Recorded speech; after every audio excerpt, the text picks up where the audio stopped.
Okay, so we just want to make sure that everybody on this phone can hear us. Somebody could maybe just say, we hear you. That would be helpful. Yes. Yes? Okay, let's keep our fingers crossed. This continues. Thank you. Nobody move. Okay, where was I? Okay, we did the town finances report. Just for the record, we had a technology problem and we needed to shut the meeting down and we're restarting at 6:26. So, okay, we did the town finances report, right? All right, audit committee. Okay. Fund A general, $33,210.10, and that does include a $141.90 item that was on audit. Yep, we got Oh, right. a new item. Town outside B, $3,042.50. Townwide highway, DA, $5,135.38. Highway outside, Fund B, $382,703.91. Special fire, $4,588.83. Special lighting, $281.63. And trust and agency, $17,473.72. For a total of $446,436.07.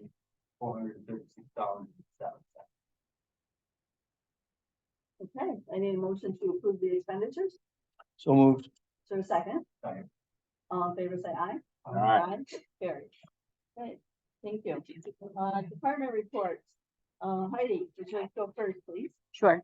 I just realized there's an error on my breakdown of details. I never updated it from last month. I just realized, but he already went over it. So, in our tax account, we do have a $6 check that's still waiting to be cashed. But besides that, there's nothing with town and county taxes. We just started collecting school taxes. Tasha's doing an amazing job in there. She's input 9 years worth of vital records into our computer, which is so helpful when somebody comes in and wants a copy of their marriage or birth record. So it helps the process. So she's doing really well. I sent out a vital records book to co-file to have preserved. So I'm just waiting to get that back. I've been working on a few different FOIL requests with other departments.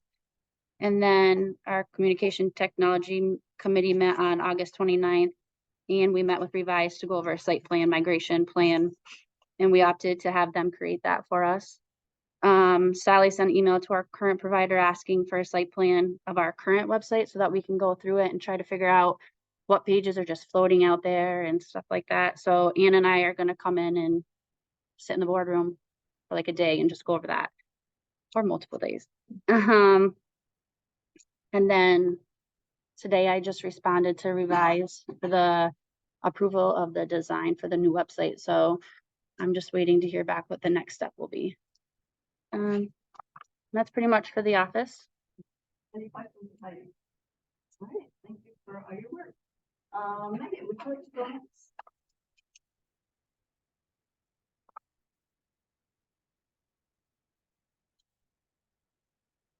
Hello, everyone. Hello. Sorry, I've been here a while. Hello. So just some highlights. So August 24th, we hosted a safety night. This is the third year in a row our karate instructor has ran the event. This year he had 23, which is pretty cool. They had to do it up in the O'Reilly room, so it was pretty tight, but they made it work. We hosted the Rock Mineral Show again. It was a wonderful weekend. The weather was gorgeous, and they had a great show. All the vendors did really well. Taylor Park Beach closed for the season on September 5th. We were able to stay open through Labor Day, which is always a challenge, especially when you have 5 lifeguards that are all on the swim team. So the recreation committee, so staffing, that's been fun. We finally filled our part-time position, which has been open for 2 years for the winters. So that's great. Unfortunately, we lost one of our full-timers. So we usually have 2 full-timers. Now we're down to 1. So that job is actively posted. It's open for another week. So hopefully we can get somebody hired soon because the compressors get turned on Friday and we start making ice next week, so that'll be fun. So instead of 2 people, maybe 2.5 put in ice, so that'll be a trip. So yeah, right now we're kind of slowly closing down parks. We kind of wrapped up Taylor Park, getting the docks and all that stuff out. The kayak launch is coming out on Friday as well. Wilcox is doing that again. They donate their time for that, which is very nice of them. And then let's see here. Yeah, ice is going in. New this year, I was able to work it out with Canton Minor Hockey because they keep us pretty busy. We're gonna have a regular open skate on Saturdays as well. Usually it's only on Sundays. So that'll be nice. And then Grass River Real Estate is gonna sponsor Sunday open skate again this year. So that'll be free admission to everybody for only on Sunday open skates. I also included some breakdowns of our summer programs. So on page 2, I did notice the little box there for swim lessons. That should be 2022 lessons. So just comparing to last year. I included that because we organized the lessons a little bit different this year. Usually kids would come either on a Tuesday or Thursday or a Monday, Wednesday. So they would only come twice a week for 4 or 5 weeks. This year we switched it to have 2 separate 2-week sessions. So kids came 4 days a week and they came for 2 weeks. And it was pretty interesting because all in all, they had 2 less lessons, but the kids advanced more in their swim lessons, in their swimming ability. So that was really fun to see. We got a lot of positive feedback from the parents because in the past, everybody takes vacation, so they miss a couple weeks. So they were able to pick which session worked for them. We also had a lot of participants did both sessions, so that was very nice. We also had dance, pickleball, tennis, volleyball. We did not run our paddling program this year because we did not have enough participants. And then in summer revenues, so the 2 negative ones is going to be the arena. That's actually a negative 632. That is a direct result of us having ice 2 weeks longer. So that's the revenue that we normally get from Kiwi Association for baseball and lacrosse. So we missed out on that. And kayaks are down because 6 days out of 7 we got thunderstorm warnings, unfortunately, this summer. So at least people were being safe and not trying to kayak when there's a thunderstorm. Is there any questions?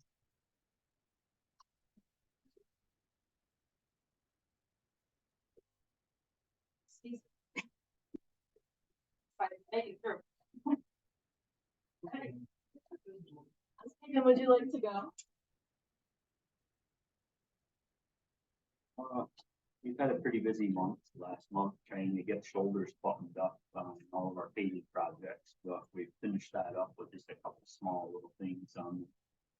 So that's done. We still have to do our patch paving that we're gonna do on Stiles and Wilkie Road.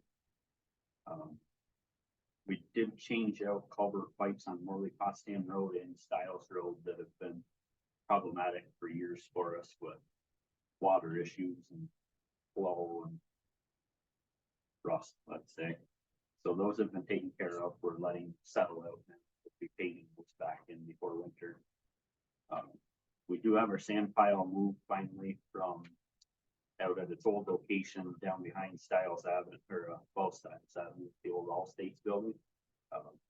Karen Leahy, our neighbor, is quite happy over that she can now open her windows. She said she's lived there since 1992 and has never been able to have her windows open in her home because of the sand. So it's a good thing to have it moved away from everyone's homes. It is on the agenda down farther. I don't know if you want to talk about it now. I'd like to request approval to purchase a second 2-stage nose plow for our trucks. Purchase price of that is $14,979.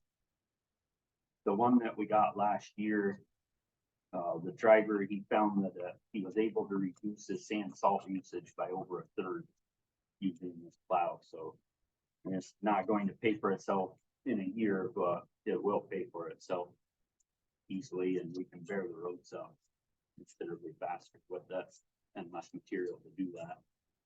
The difference from last year, this year, it only went up $385. I say only, that's a lot of money, but in today's times, I fully expected it would be a difference of like 1,500 or more, so. Talk about that later on. Also, the purchase of a new heating system for the old All States building as the diesel fired boiler, and that's incredibly inefficient. And we'd like to switch over to a Porty-vac system, infrared heating system that we utilize in the town barn. It's basically bulletproof. We never have any issues. I've been in touch with Liberty Utilities. Adam Souye is from Liberty, has been excellent working with us on that.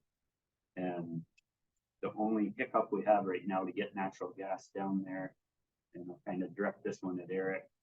The town owns both parcels, but Liberty is going to require an easement to cross your own property.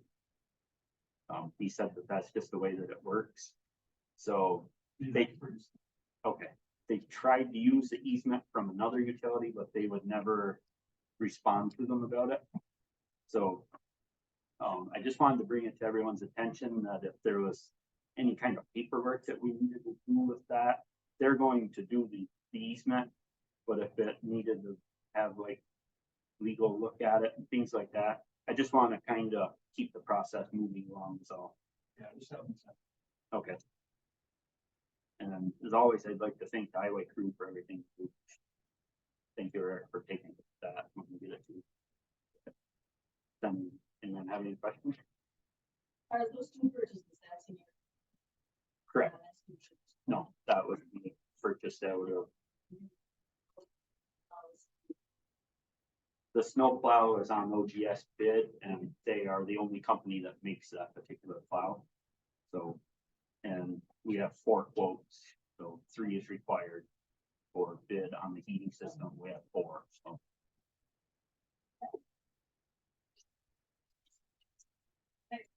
Thank you. Right, let's see. Cindy, would you like to go? That's fine. It looks like this on. Hi, good evening. Cindy? Okay, let's see. Well, I got some good news. All right, September 15th, this Friday, the state's mailing out the star credit checks.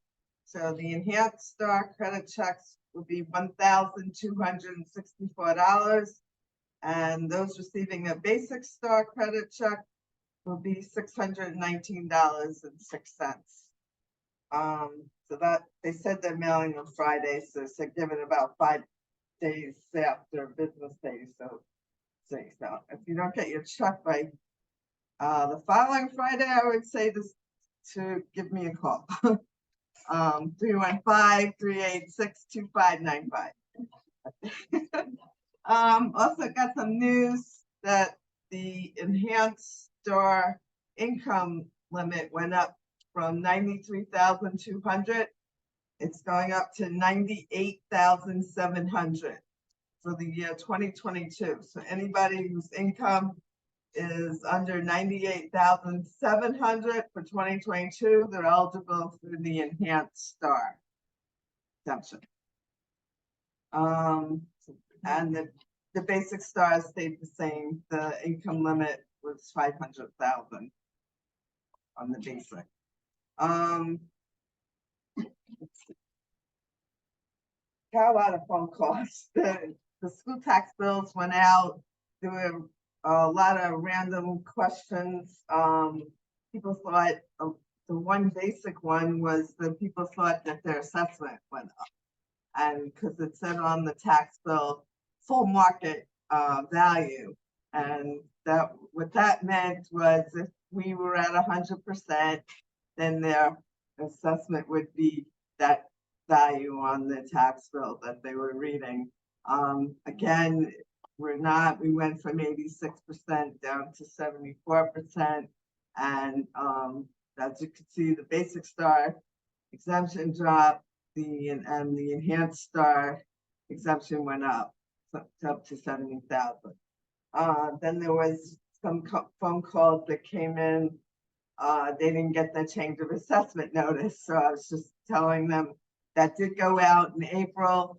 Even if they didn't get the change of assessment notice, it's up to the property owner to come in and check the tentative assessment roll, which is posted on May 1st. So that we always tell them that. This is possible they could have got lost in the mail, but you know, it's up to the property owner to check their assessment off the tentative assessment roll. Also, another question was they were not happy with their assessment and they had wanted to grieve it. And I had, again, the grievance day is the fourth Tuesday in May, and I run informals to see the public from May 1st to May 15th. So I was letting them know those days to, if they want to come in and grieve their assessment or talk to me first, and maybe we can work something out. And if not, then they would have to go to grievance. I think that was about it. Does anybody have any questions about my report? No. Yeah. Cindy, on the very last item, just about data collection, it says this coming year, 2024, it has been 5 years since I requested from the ag owners for proof of income that I will request that. Yeah. So are you basically saying that what you need, if anybody wants an ag exemption, they need to bring in a proof of income that they are making 10,000 or more off from all farm sources? That's or- correct. and- That was the first, I did it 5 years ago, and I think every 5 years at least, it's not required on the ag exemption form, but the state requests when they do an audit that that the assessor should periodically check those incomes for the, especially for the farmers, for the ag. So yeah, there will be a letter going out with the renewal form. So I'll explain that when I send out the ag renewal forms this year. Okay. Anybody else? No. All right, thank you, Cindy. Okay, you're Linda. I'm going. Thank you, Linda. I know you love your wow. Historic. Well, John, another heavy duty month. Parents came in with their children and we get boxes from the Catholic ladies. Oh, okay, still need me to talk louder. Is that better?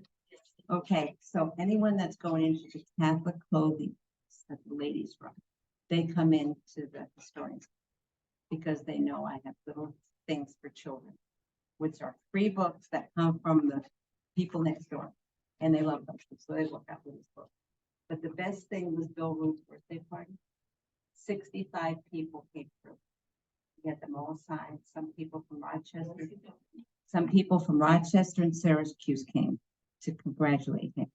He was so thrilled, and that place held everybody in. They take turns coming in, and I think one time he had tears in his eyes.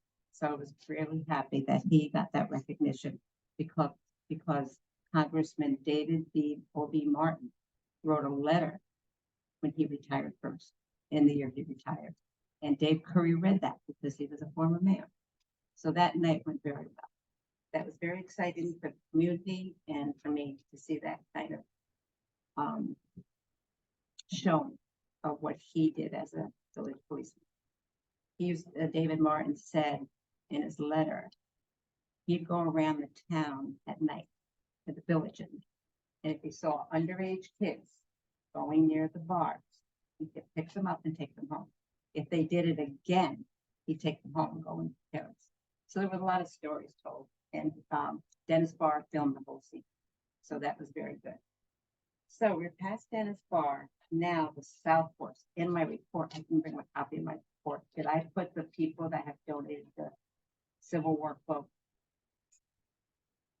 Were they in that?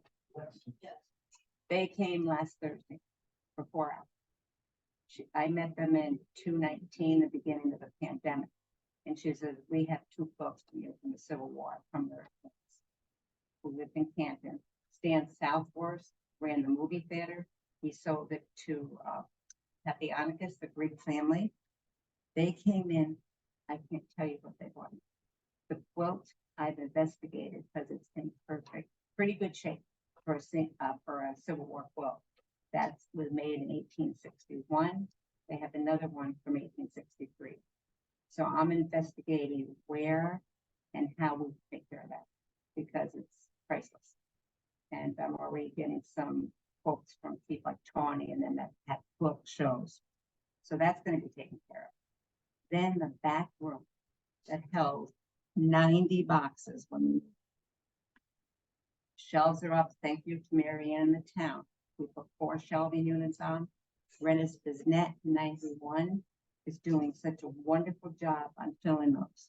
But we're not done because down here in the wall are many boxes. Well, not 90 boxes. But so I think, right? I think we talked that we might have to hire Brian Parker again to move those because I'm not lifting another box back there. And they're just too big and heavy. But that will go, I now have access to the basement of the building. I've never been down there. I went down. That's not our portion. That is the other side's portion. We don't pay for the downstairs of our, I don't think we can charge. well, we'll talk. But anyway, those box, I'm not filling up that clean back room with the shelving. It is so open and clean now. We have 2 boxes left in 90. And in there, where are they gonna go? We'll talk. Okay, We'll talk. So, because that room is open, we're taking things out now, tools and the doctors get in the box. So I just can't pick up anymore. we're not asking you to. Okay, Okay. But that will be talked. Yeah. where all that. There's always a plan. We Okay, know that. well, I'm glad you have one because, Yeah, and there's okay. anything else? 9 SLU freshman girls came in on Monday with their 2 professors. They have picked out 9 St. Lawrence graduates. They are studying, they have to do a 750-page report. They're going to get dressed in period clothing from the university. And they'll come downtown and we'll take a walk and they'll think of, well, I want to get a sandwich, what businesses will open. It's going to be a dynamic thing to watch these girls. And there's more, but I'm done right now. Are you keeping daily Oh, yeah. counts of how many people are coming? Oh, yeah, in? I have a sign-in book. If you could start putting that in your monthly report, I think that's real. important How many to people have. come in? Yeah, at the end of each month, you can just do a tally. Okay, last month was a I lot. think, yeah. Oh, and then when we're unpacking, I found the Lilliputian books from the high school starting in 1901. We're uncovering something. So thank you for that move. Bye. Okay, any questions? Did I do okay? Mike.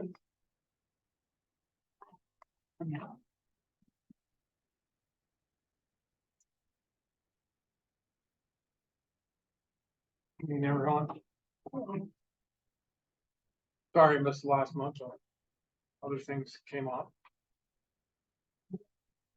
Well, month of August has now passed. It was a busy month. Out of the office and in the office. A couple building permits of note. The commercial new construction is at the Bordeaux plant on Route 11. They're building another 50 by 84 storage barn and adding 3 more grain bins to their facility. And then the new residential construction is a new home on the corner of Minor Street and Jingleville Road. Planning board held preliminary meeting for the new State Highway 310 project last month.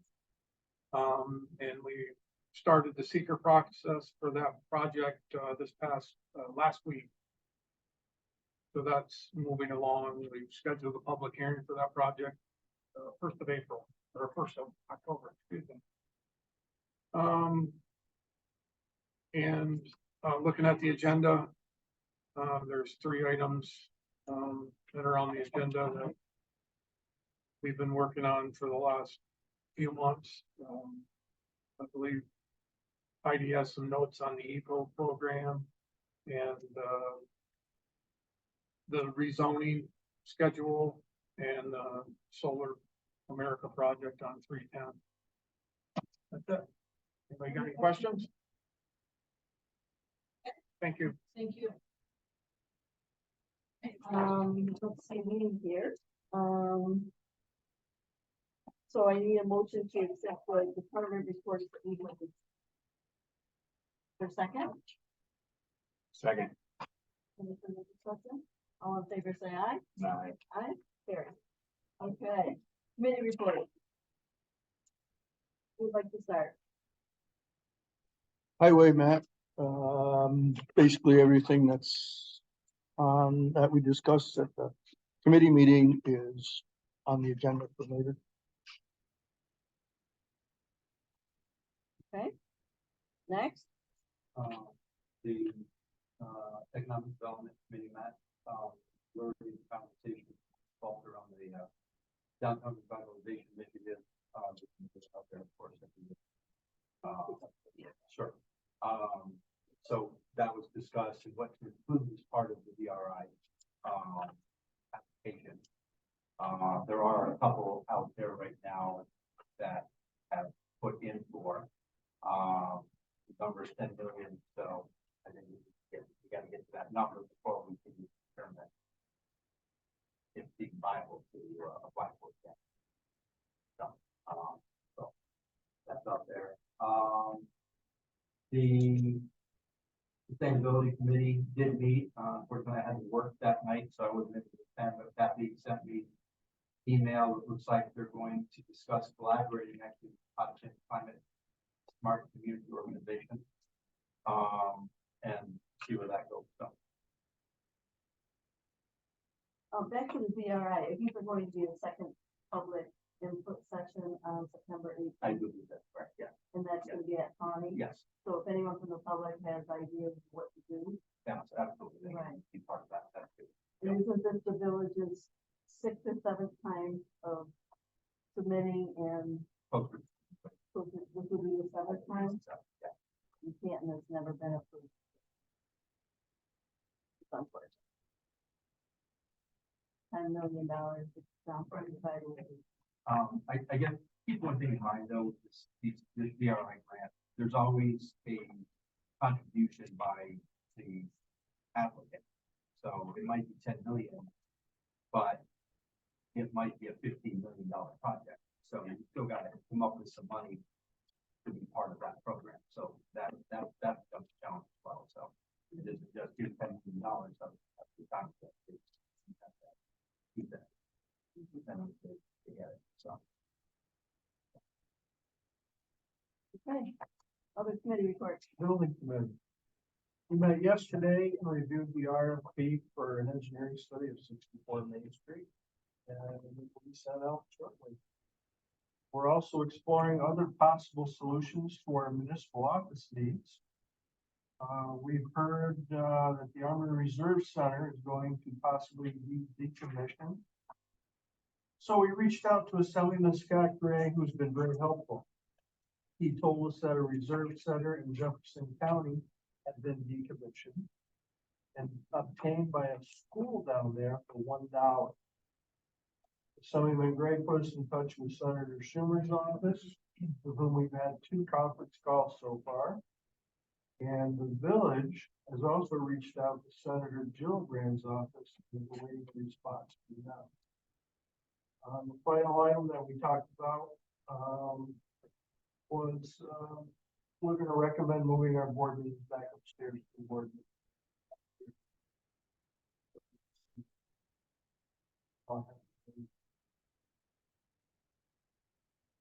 So we'd like other board members to think about that,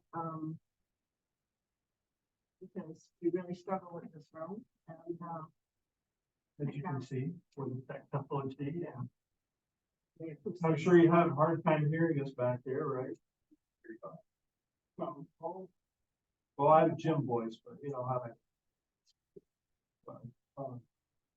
we have a hard time hearing you as well. Yeah, there's Toby. You can't hear it. There you go. So, yeah. We'd like the board members to think about that. Yep. set with that? All right, there's gonna be a need for an insurance committee, that's Bob and I. The town of Messina is contracting with Broome County for a different health insurance plan for retirees. I've made contact with the gentleman, he has sent us information, and so Bob, you and I will get together to do that. Unfortunately, our health insurance is for retirees is expected, what, 15%? For actives, between 9.1 and 10%. So, it's an issue, it continues to be an issue. So Bob, you and I will look at that and might get from there.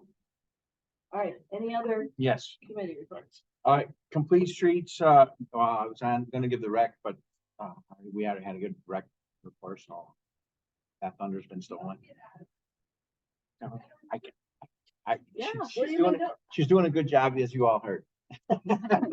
How's that? She's very busy. Yeah, really busy. So, also complete streets met on Monday, pop-up, did they paint today, Toby? That's tomorrow. They weren't sure because of the weather, but they're painting tomorrow. You wanna, can I defer to Toby to help out on this and what it is? You trying to get out of this one too? I'm gonna give him another one later. Yeah, Oh, yeah, real big. The building in Canton will be initiated tomorrow with some painting that's going on Court Street. We've reached out to all the neighbors on the road and either talked to them or left information. Pop-up project will exist for approximately 2 weeks, weather dependent, because the new paint that's going down is water soluble. So it is truly an experiment. It's not being imposed on anyone. But the effort is to improve safety for non-motorized vehicles in what we are calling alternative transportation lanes, our very own ATLs. And this is a longstanding effort by the task force to make this project happen as an example of what can be done to foster thinking about safety and improvement. We have some other issues, some other initiatives, but this one's happening this week for the next 10 days. So travel down Court Street, read the signing, notice the paint. There will be a QR code available and a survey online. C3G from Clarkson University is helping us analyze the results of that survey, and they will eventually be presenting information to this board if you're interested, certainly the village board and the public. also, at Complete Streets, we talked about the board move, access to the solar project on 310. And there was a resolution, and I agree that I'm gonna read the resolution from the Complete Streets Task Force here. Task Force maintains a consistent position, as previously communicated to this board. Solar construction vehicle access on town roads must be controlled. At its recent meeting, the task force recommends in the strongest terms that solar installation contractors be required to access projects from New York State Highway curb cuts, roads, whenever possible. The State Highway 310 project should not have access to its project area from the town road known as Outer State Street. Primary reason in this case is the traffic congestion at or near the Canton Central School campus and adjacent playing fields, as well as the residential complex known as Partridge Knoll. Safety for pedestrians and non-motorized vehicles is of the utmost importance. Furthermore, construction vehicles should be restricted from approaching this project on the whole length of State Street in the village as well. That was passed by the by the Complete Streets Task Force, and it was very much unanimous consent. Can you give that to Ivy for the record?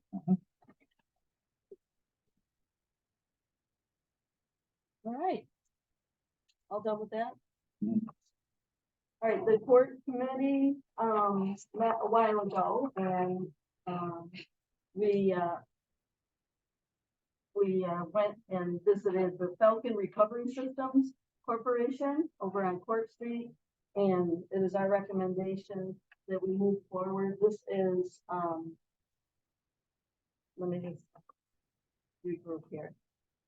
It's a contingency-based collections agency. And they don't get paid paid unless we get paid. And this is an agency that goes, tries to recover the debt that is owed to our court.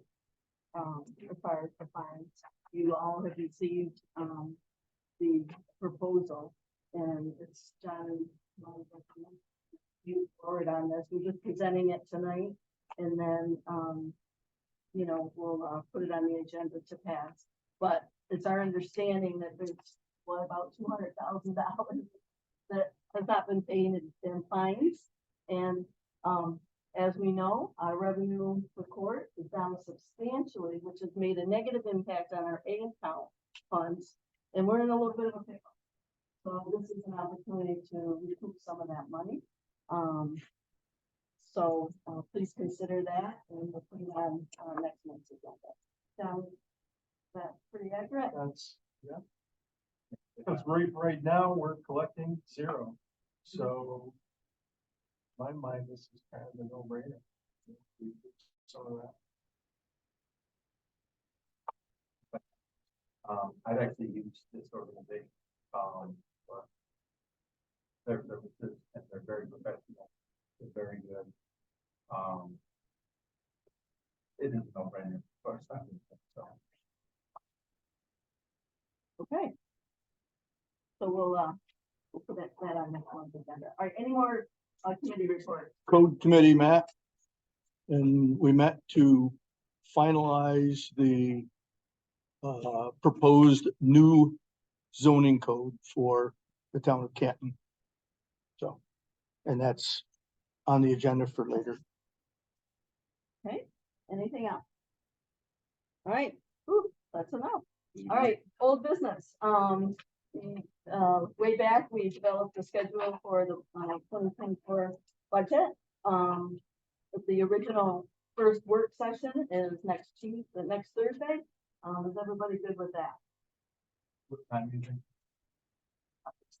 It's up to you.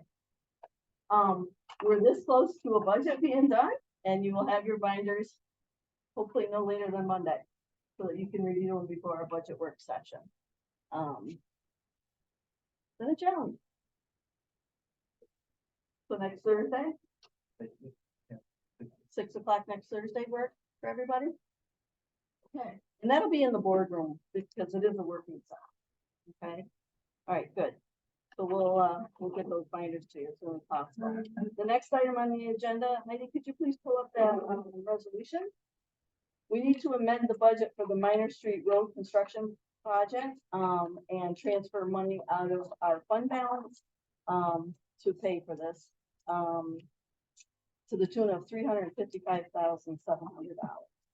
So I need a motion to, from the board, directing the supervisor to be able to take money out of the fund balance, and, because, you know, CN's is doing the work, and we expect that, did it start today? Okay, but there's like a 2-month window, and it's really important for the public to know that a grant of $274,781 was acquired for this project. So, but it is a reimbursement type of program, so we have to spend the money to put in for reimbursement. And I think they projected like maybe 2 months, Stephen, that this might take, and this is for the drainage issues, right? Yeah.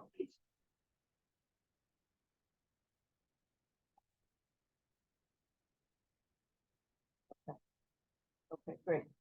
So I need a motion, for this budget amendment. So moved. Moved by John, is there a second? Second. Any further discussion? All in favor, say aye. Aye. Carried. Okay. The volunteer firefighter and ambulance worker tax exemption, we're gonna need to table that, because, it still needs to be looked at, and we still need some collaboration, for that item. That was presented last month, but we're not there yet. Okay, number 4, the E-code program. So you all received a copy. This is the proposal for codification services of our code. And it's really needed. It really is. So I'm gonna ask Heidi to give a brief overview and the cost of it, and then maybe Mike, you pipe in as well.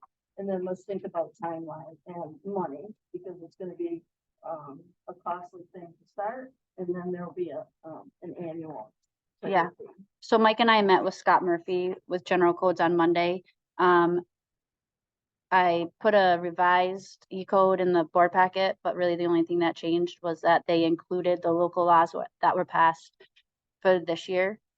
The price didn't change. So the cost for the project is 13,500.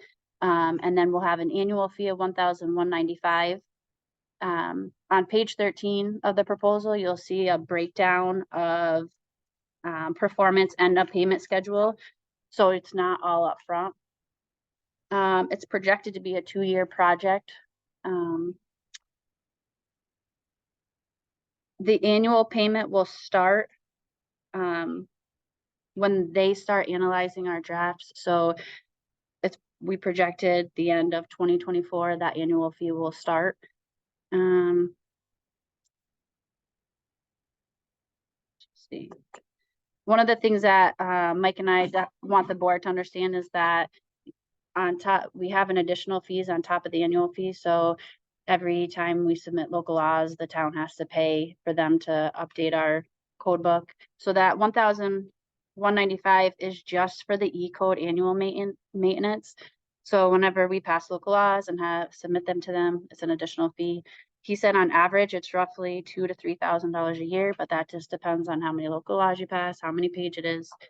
One of the good things about this company that I thought was really good is that they take our code, compare it with the state laws, and see if any state laws have been repealed that we have in our code, if they feel that anything is duplicated, and then they come back with suggestions to the board on our code for recommendations for the town, and if we decide to take action on them. And We really don't have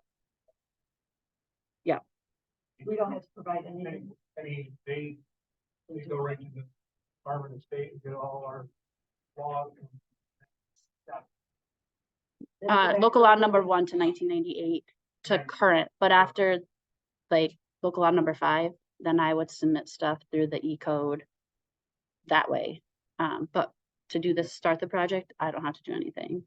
They got it all off the department website. So that was nice.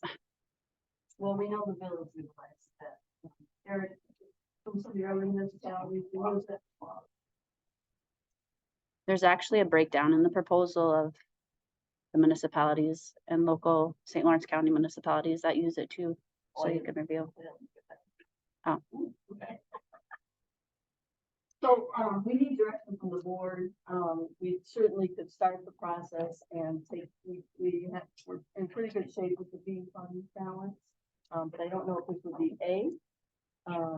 Or B. He did state that if we agreed to it, we could start the payment in 2024. That was an option. And then I'll reach out to the local municipalities too and just ask them, on average, what do you pay a year for your local law submissions? Just so you guys have an idea of. I just don't know if you could split it between the A and B fund. To be honest with you, I think we should get it started as soon as possible and take the money out of fund balance this year and then look at the balance.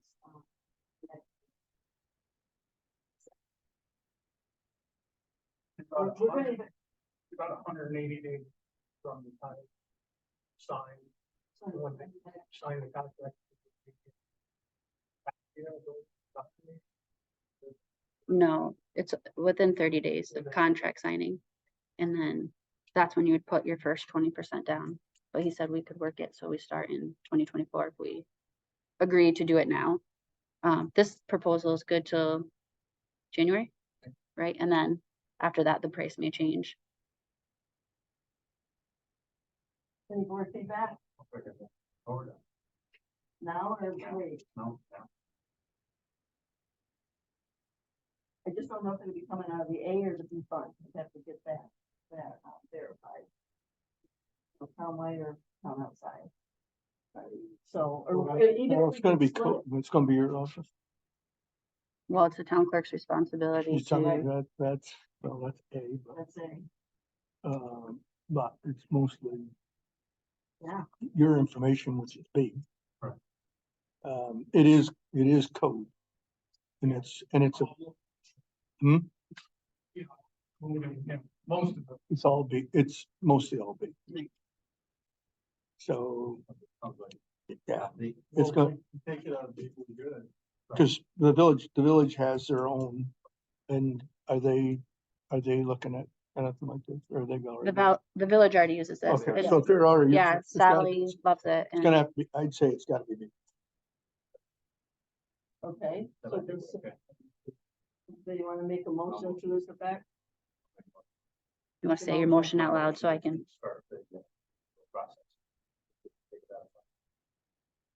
Okay, is there a second? Any further discussion? All in favor, say aye. Aye. All right.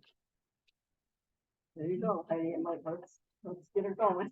all All right, right, tax cap override law, we need to set up a hearing, we, do this every year, it's, kind of a fallback position if you move forward with tax cap. During budget time, I can tell you right now, I'll be recommending a balanced budget without going over the tax cap right now, but what do you think, right? So, when do you want to do that public hearing? We can do it next month. I Yeah, don't think there's any rush to do it, right? Eric? 5 minutes. Okay, It's a 5-minute public hearing, so 5:55. okay, so you need a motion from someone to set the public hearing for October 11th. 11th? At what?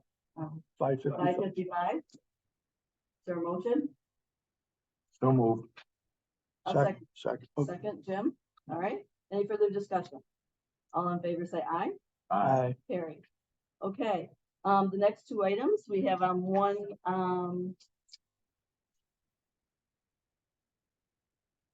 one resolution.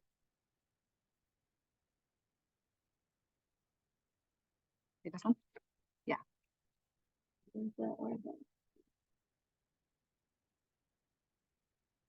Okay, so last month we voted to transfer the housing funds into the highway account.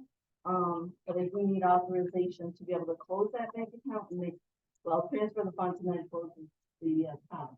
The second is we have a joint activity bank account that, we changed it maybe 2 years ago, that all of our payments are out of the A account.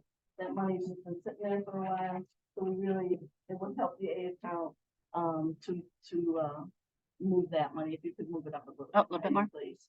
So we're looking at 46.9. More? Oh, excuse me, down. Here's another. I have it right here.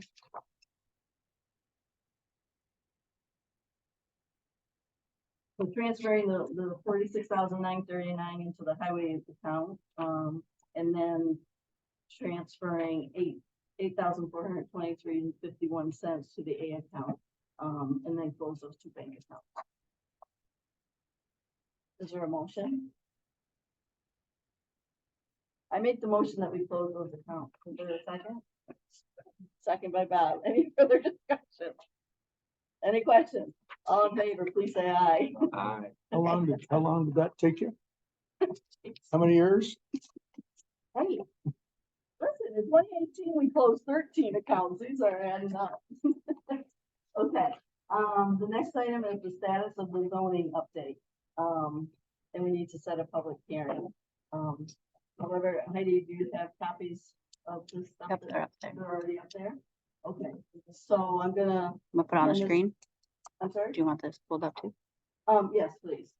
So the committee met. We did get recommendations. There are copies up there next to the clipboard. Does the committee want to speak to this? That would be Bob and Jim. So I guess the only thing I had on, was just, I like what I saw.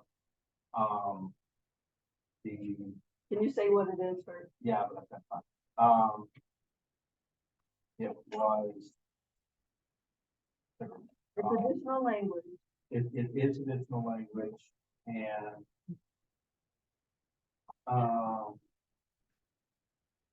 J, under J, the second page. Limit the number of dogs that may be held. Should there be a numerical, an actual number in there? Or is it better to leave it blank in that way? We can determine it based on what the candidates.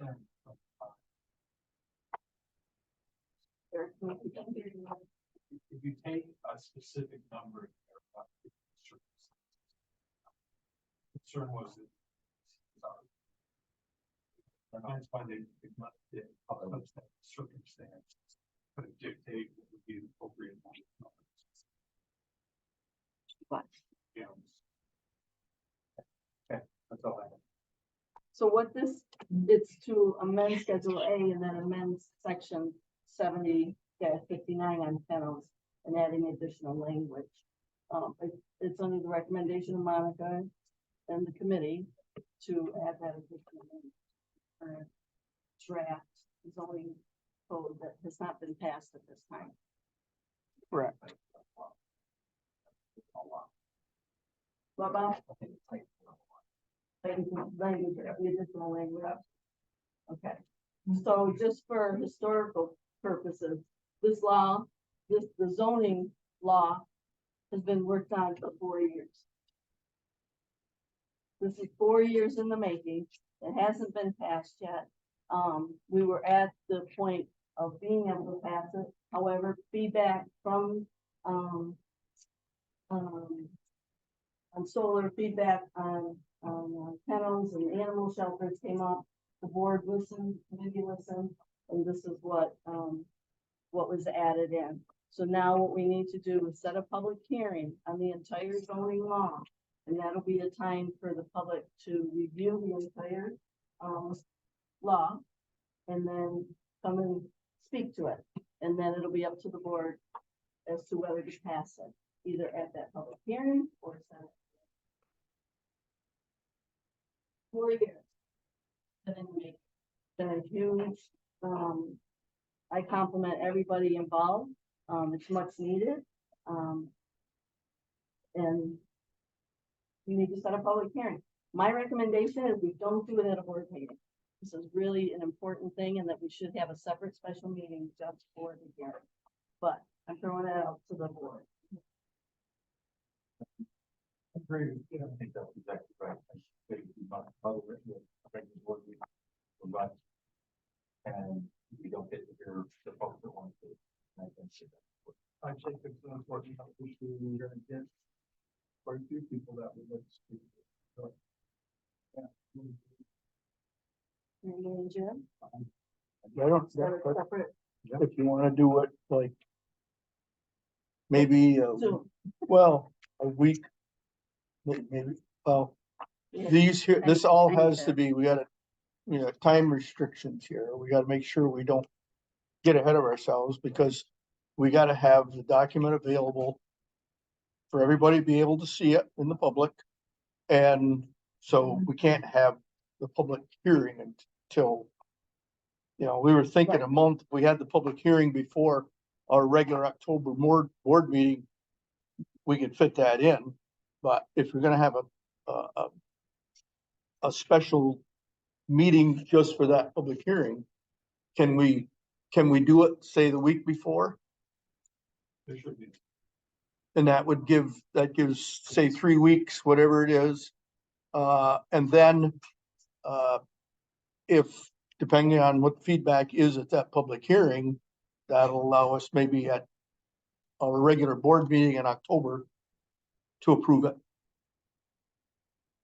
And just remind me, there's 4 different action items that have to be, for the public hearing, right? I took them off the agenda. Items, we have to like, rescind one to add to the other, right? Yes. Okay. Okay, so, but in the, We can sort that out. Yeah, and there's gonna be just a brief amendment. Addition.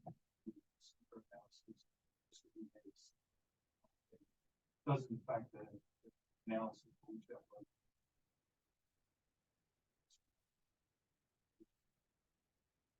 Hello? Monica is on. Can I Monica. just, hi, So don't forget, you also still need to hold the public hearing on the planning board chapter.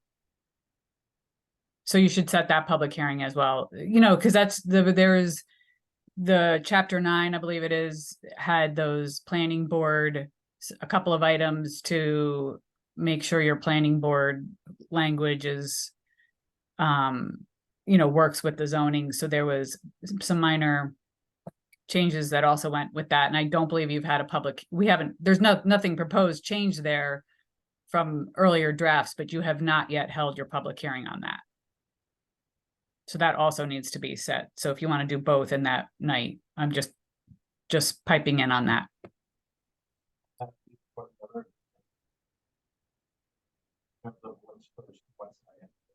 I can't hear. Does it make a difference as to which one is first or second, if it's at the same time? No, I don't think it matters. Okay, so we do have a second board budget work session on the 5th scheduled. Well, when do you want to do it? Any suggestions?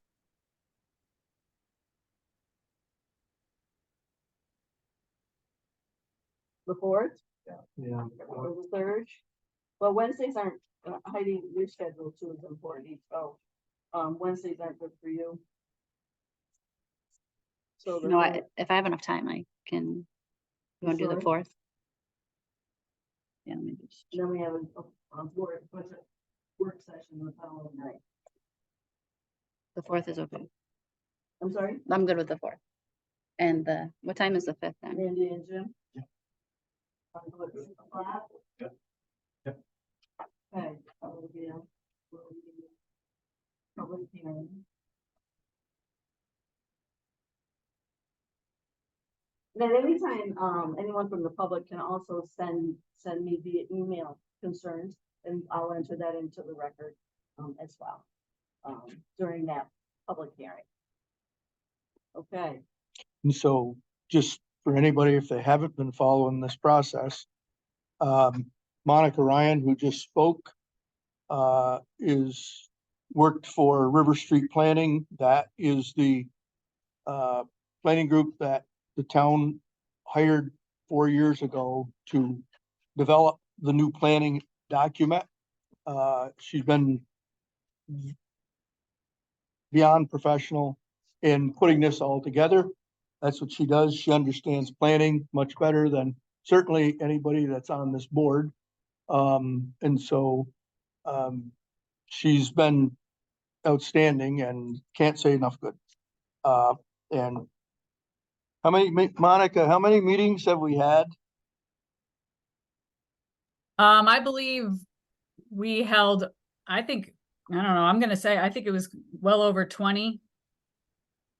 Oh, no, let's say I well think, over 40. I think it's 40. It might be, it might feel more like 40 than it actually was, but yes, I would say we it is in the 20 to 30, you know, mostly on Zoom, but 20 to 30 meetings over the course of the years. And I actually commend everyone for sticking with the process, because we And had how COVID, many- we had a lot of COVID interruptions and things like that. So it's been, yeah. How many public hearings did we have over the course of that 4 years? We held, well, we had a public presentation very early on in the process to go over what we highlighted to be the challenges of the current code. We held a public presentation in the fall. And then we've had one public hearing on top of that for public comment. So we've had 3 public sessions on this. Okay, again, kudos to everybody involved, and Eric, you know, we couldn't have done any of this work without everybody working collaboratively. So, okay, so we set the public hearing for October 4th at 6 o'clock. All right, thank you. The next item, Heidi, could you pull up that resolution? Last month, the board was supportive of changing, approaching the county and state of changing the 30-mile-an-hour the 55 mile an hour, speed limit of the State Street Road to 30 miles an hour. What we neglected to do is pass an official resolution to do that, and then we have to fill out a form, and then we gotta send that to the county. So I need a motion to, requesting the county, St. Lawrence Department of Transportation to consider a speed limit reduction on State Street Road. Is there a motion? So. Is there a second? Second. All in favor, say aye. Aye. Carried. All right, the MJ Engineering Comp Plan Agreement, we have a final copy. Thanks, Eric, for looking at that, and, that got changed.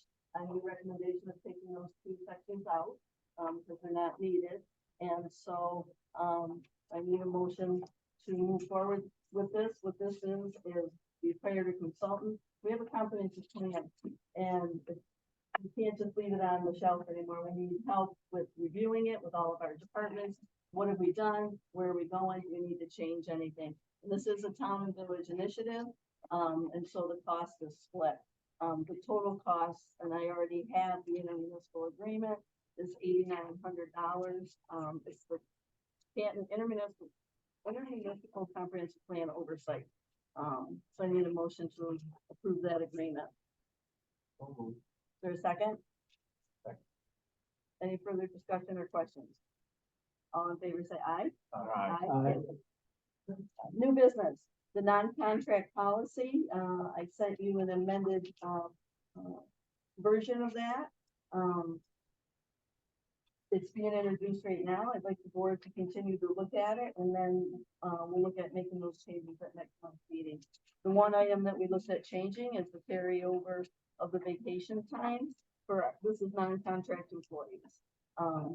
So if you could, respond to all on any other changes that you think that we should make. I think it's a pretty, good benefit policy, with that one thing that needs to be changed. Any questions on it? Okay. Clerk's office upgrade. Can you pull up that resolution, please? We've received a total of $434,665 from New York back in 2021 of American Rescue Plan federal COVID funds. Our balance is $17,358. Our clerk's office is in need of additional construction for security, the health and safety and welfare of the office and of the public. My recommendation is that we use 10,000. We got quotes. Heidi got quotes. We reviewed those. The committee, the building committee reviewed them too. And what I need is to amend the budget to use $10,620 of ARPA funds for this project in the clerk's office. And I believe, let's see, the quotes we got from Northern Glass was $10,620, and Colton Glass $9,210. We did ask for a quote from Sparks through United Helpers, and they didn't follow through. So it is the building committee's recommendation to go with the Northern Glass for $10,620, using our ARPA funds. Is there a motion? Second? I'll second it. Any further discussion? So this project will take, what do they ballpark it? It might take, So roughly 2 days. So whichever 2 days we pick, I'll probably just close the office 2 hours early, so it doesn't really interfere with the workday. So I'll just come in for the evening shift while they're working, so that I'm here in the building, and I just think it's just 2 hours each day will affect the office hours. what it is to put entire glass across the counter and then add a door. Okay. So, okay, I have a motion in a second. All in favor, say aye. Aye, carried. Okay. The EDF Renewables Revised Safe Response Plan. This is the plan, right? EDF's plan, and there were some questions about this plan that I had. And, you know, I spoke to Bill Buchanan. Bill is on. Yes. Yeah, about this. As we all know, we've been concerned about the water supply, in case something happens out there. You know, this was a result of the, Chameau, fire. And so I really, feel that additional discussion needs to be, had by the committee about water supply. So, I spoke to Mayor Dalton about that. We had a conference call with Bill on it, and, we really need to look at our battery storage law and possibly add more, language regarding water supply in there. So it was, Bill's recommendation that we have a meeting in, October with the committee and expand it a little bit, to include the Canton Fire Chief, the water expert on the village side, and, you know, to start having discussions about that. Is that pretty accurate, Phil? I think it would be wise to consider the resources that we have available to respond, and to spend some time with our first responders and fire departments as well, to determine what would be necessary and adequate to respond in the event of a fire. And I think this would be a good opportunity for us to study that issue, in advance of, making recommendations for a modification to the battery storage law. So I think it would be a very productive set of discussions, and I recommend that we move forward with it. Barton, would you just weigh in on it all? Not yet. I think that it would be helpful to have them at the table for those discussions from, you know, the standpoint of looking at what our existing capacities and capabilities are and what we might need in the future. And to try to put together kind of a comprehensive response to our needs for this particular issue. So I think it's an important topic and one that we should examine in some depth, with our municipal partners and our first responders and our engineers all together in one room. Bill, should we also include the county? Was that a question about county resources? Yeah. I would welcome them to the discussion, to the extent that they can, reflect on what other communities have done and the challenges that others have faced. I think it would be helpful. I think a bigger tent is appropriate for this kind of a discussion and plan. Jim, did you want to say something? You know, I'm just trying to think of, The highway, super. That you, no, I was thinking of, Emergency. emergency services. oh, yeah. Actually, he's probably more important than anybody else. What's that to do with the water supply that's currently in the village? The system in the village, right, ends at,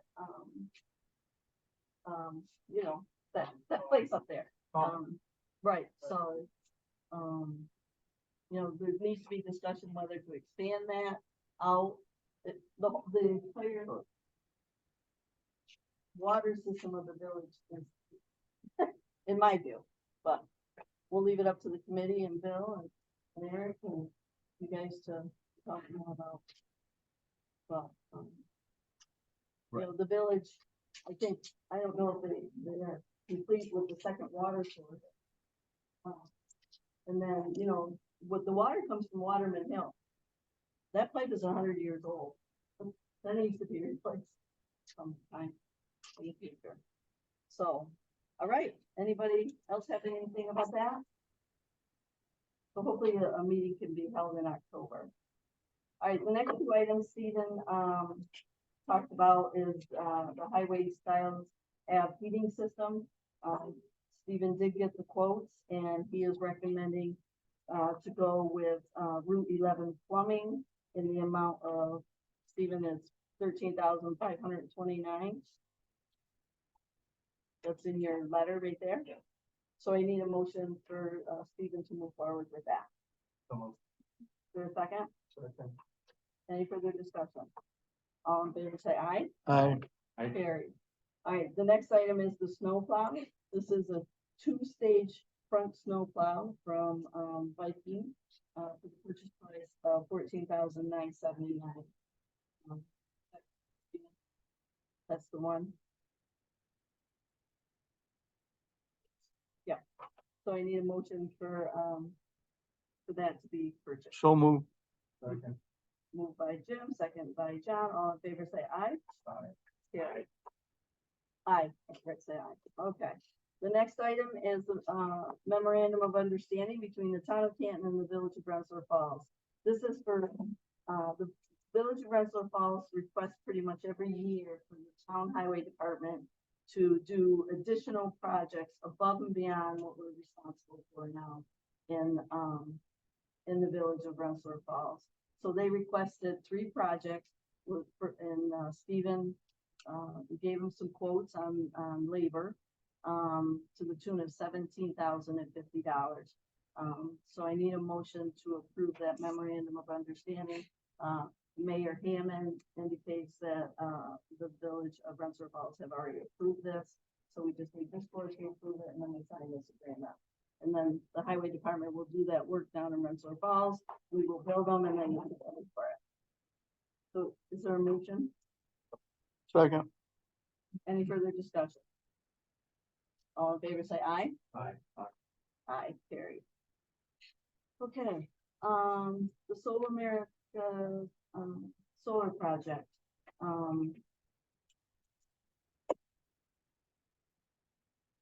So we know that, the planning board, did not pass the resolution, to go off of State Highway 310. It was a 4-1 vote by resolution.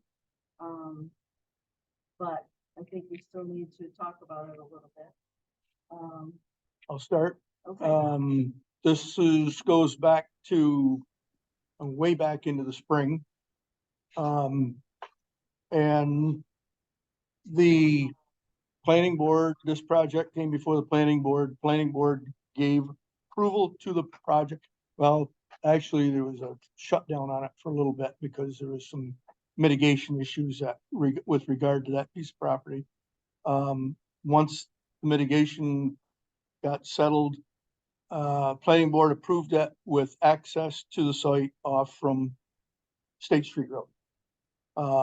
It was after that, that no communication had gone on with the highway superintendent, with regard to it.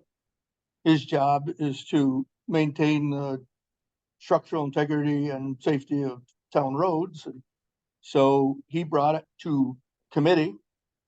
We listened to what his concerns were, and they were, the school, the ball fields, the nursing home, Partridge Knoll, golf course, recreation, school bus access, whatever. And also the fact that that is a 55-mile-an-hour speed zone also. And so contact been made with the state.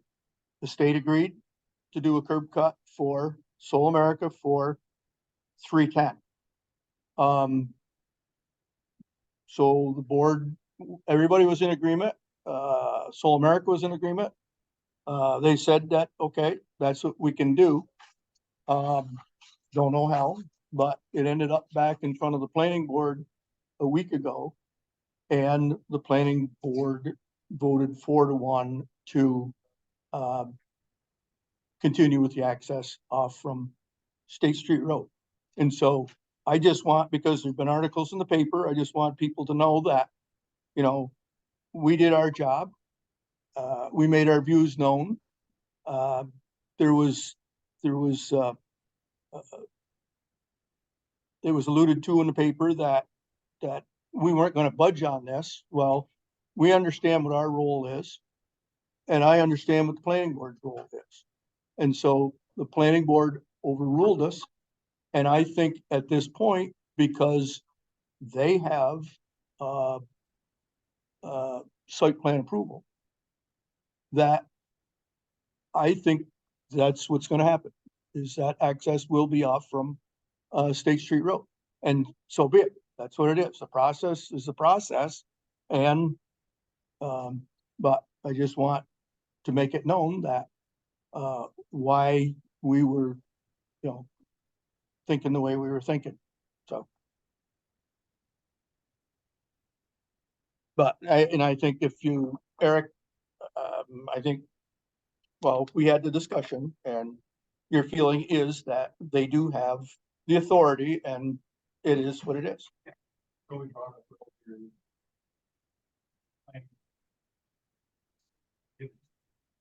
And we gave it. And we gave it to them. We have no way in as well. Solar law specifically says the plan. Site plan. That was the law adopted by this board, authorized planning board to have site plan. And I feel bad about it too, because I was on the solar committee and I think we probably did a better job as far as communication between this board, highway superintendent and planning board. But this was a situation where it's really the only project out of the 10 where this would have become an issue. All the rest of them, there's no question about Grass River coming off 27. Nickerson's got to come off Nickerson. The two proposed ones, if they go through, they got to go off 310. There's no ifs, ands, or buts about it, regardless of how people, there's no other access. The one at Cheesley's will come off from Judson Street. We know Boydenbrook's coming off from 68. Curtis one's coming off from Route 11. So, I mean, those are given. It just happened that this one here, there was 2 points of access that are 200 feet apart. So. Although I absolutely disagree with the planning board on this, I think it's still. Well, My question is, if back to the resolution about changing it to a 30-mile speed limit, does that make any difference? No, I agree with that. I absolutely agree with that. But what I'm getting at, if it's a 30-mile-an-hour speed zone, that change the dynamics of that approval by the planning board. Okay. I think it's done.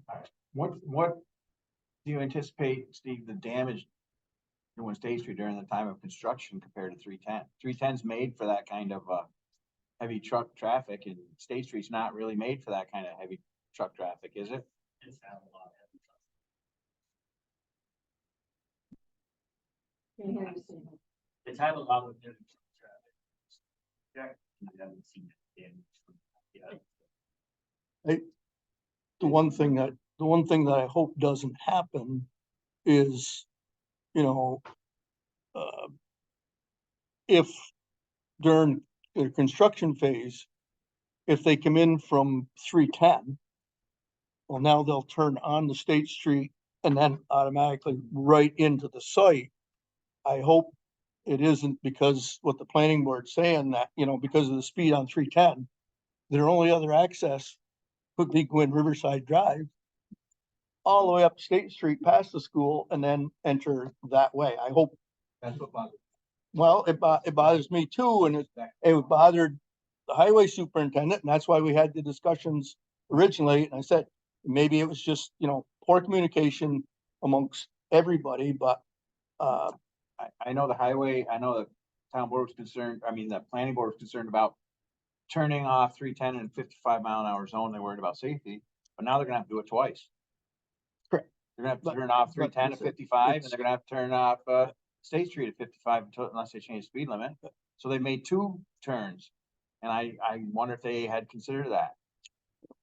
I said, even though we don't like it, we as a board gave the planning board the authority to, be the lead. And so I'm going to respect their decision that they made, even though I don't agree with it, because that's,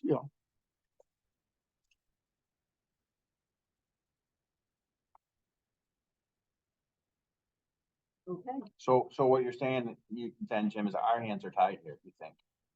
Eric, is that what he's saying?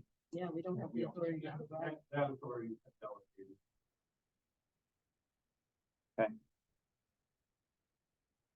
I'm on the record against it as well.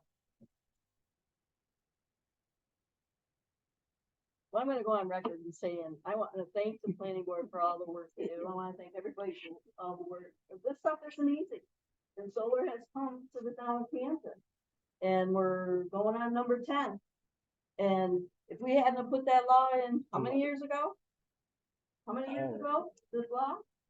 Taxpayers would have been paying a lot of money because of solar.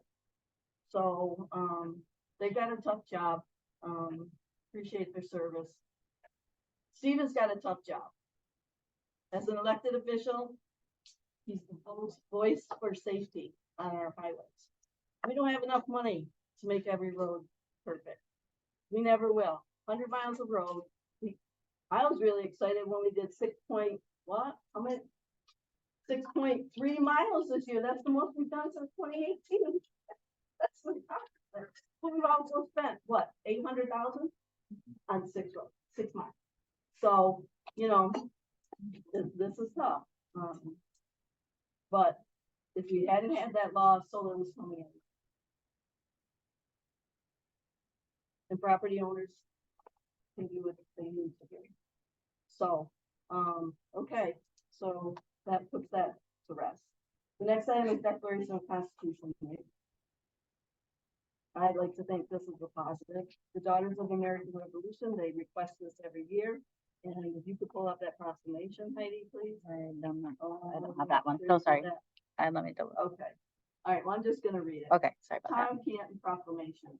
Whereas the Constitution of the United States of America, the guardian of our liberties, embodies the principles of limited government in a republic dedicated to rule by law. And whereas the celebration of the Constitution was started by the Daughters of the American Revolution.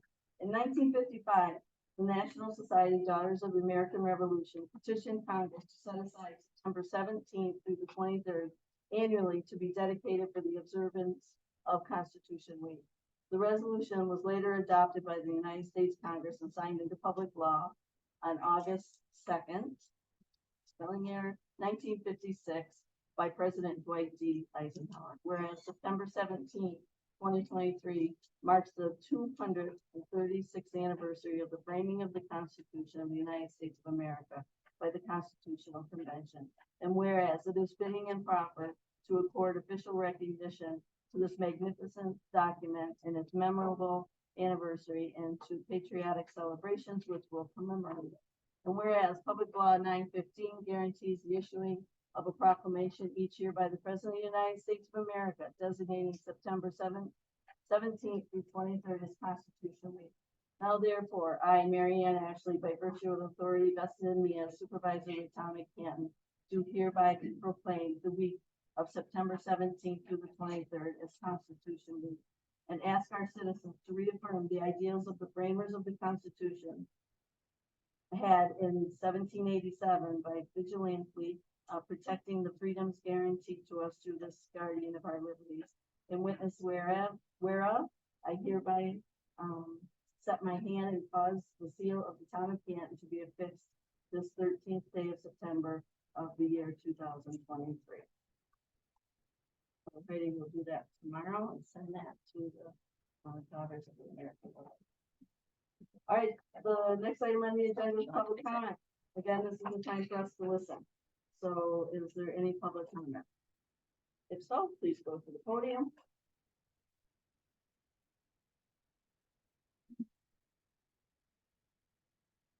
Good evening, Margaret Mount, James Road, Canton.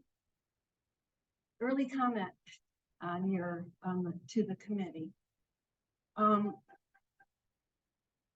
attempted to do a definition of a boarding kennel and included, I combined wordage from the St. Lawrence Shelter Law as well as from the American Planners Dictionary and as well as from the draft codes. So definition of a boarding kennel Any establishment where pet animals owned by a natural person other than the owner of the kennel are temporarily boarded for pay, trade, barter, commission, or remuneration of any sort, and where the ownership of the animal is not transferred, and that's in the new shelter law.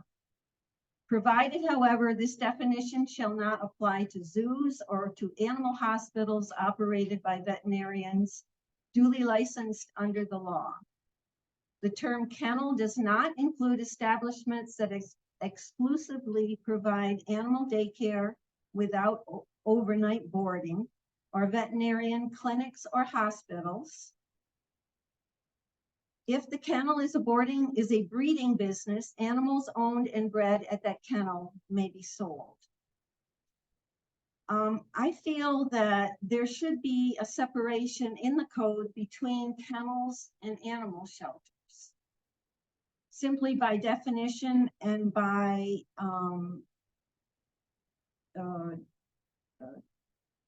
because there is a whole state law now, a chapter 683 that is devoted to animal shelters, and in it talks about the thing that is excluded from it is a kennel. I would suggest that they be separated in the code. And if you do continue to have the two together, that the wordage in each of the your items that are alphabetized, that both are included and not singled out as one as a boarded animal, but it should be boarded and sheltered as well.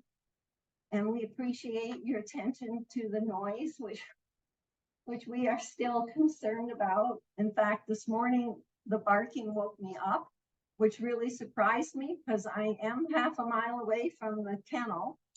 And I woke up going, what is that noise? What is that noise? But we are still having an issue with the noise. It was really good for about 2 months.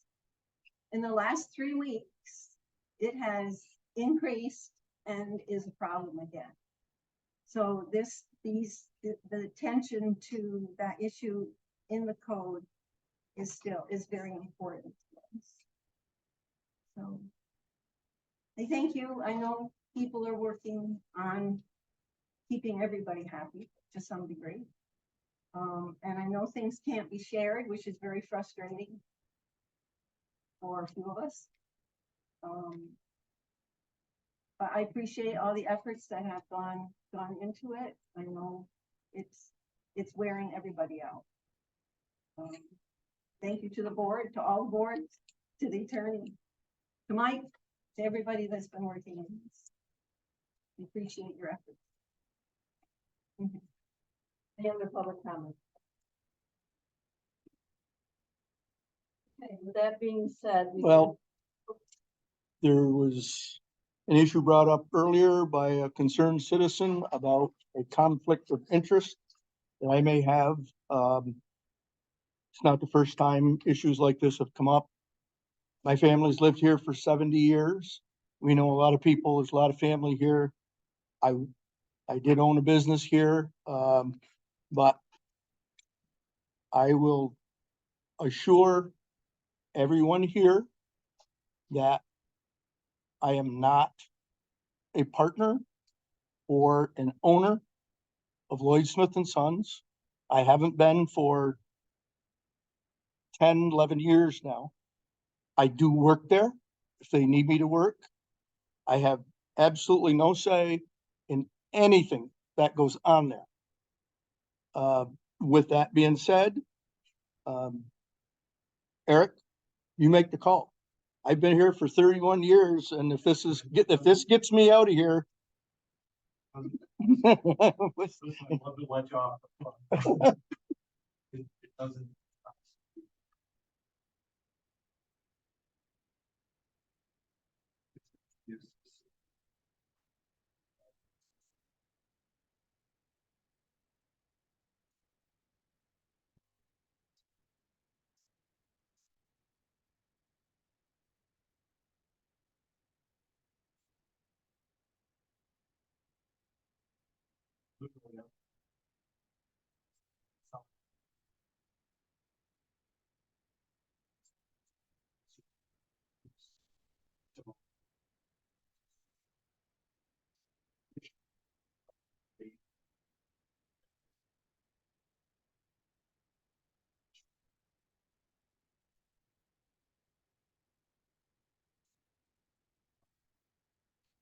And I said to go along with that, Stephen, the highway superintendent, my nephew.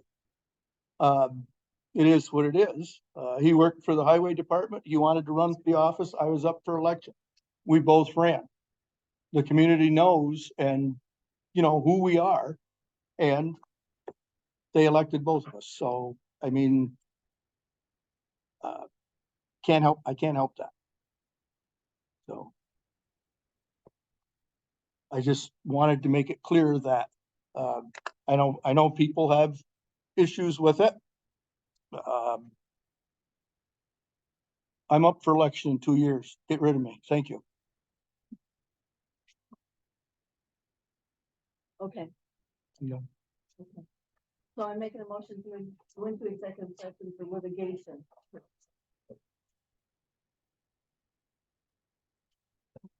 Two seconds, right? Yeah, I made the motion. You got it. All in favor, say aye. I need to go upstairs.